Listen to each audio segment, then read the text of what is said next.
السلام علیکم ورحمۃ اللہ وبرکاتہ نحمدہ ونصلی علی رسولہ الکریم اما بعد فاعوذ باللہ من الشیطان الرجیم بسم اللہ الرحمن الرحیم ربی اشرح لی صدری ویسر لی امری واحلل عقدۃ من لسانی لیفقہوا قولی ربی یسر ولا تعسر وتمم بالخیر وبک نستعین آمین یا رب العالمین۔ آج ہم انشاءاللہ شروع کریں گے سورۃ یونس، جو کہ قرآن مجید کی 10ویں سورت ہے۔ اس کے 11 رکوع ہیں اور 109 آیات ہیں، اور یہ مکی سورت ہے۔ بسم اللہ الرحمن الرحیم۔ الف لام را، یہ حروف مقطعات ہیں جس کے معنی اللہ ہی جانتے ہیں۔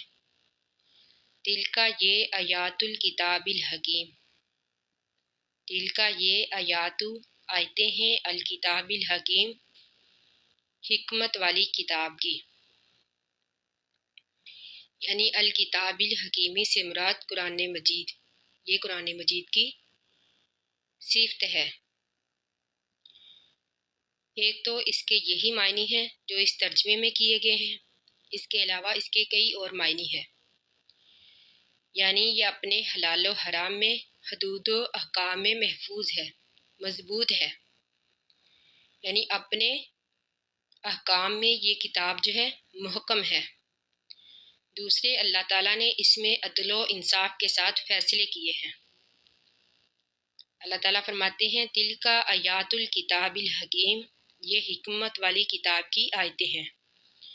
اکانا کیا ہے، للناسی لوگوں کے لیے، عجباً تعجب، ان اوحینا اس بات پر، ان یہ کہ اوحینا ہم نے وحی کی، الی رجل ایک آدمی کی طرف، منہم جو انہی میں سے ہے،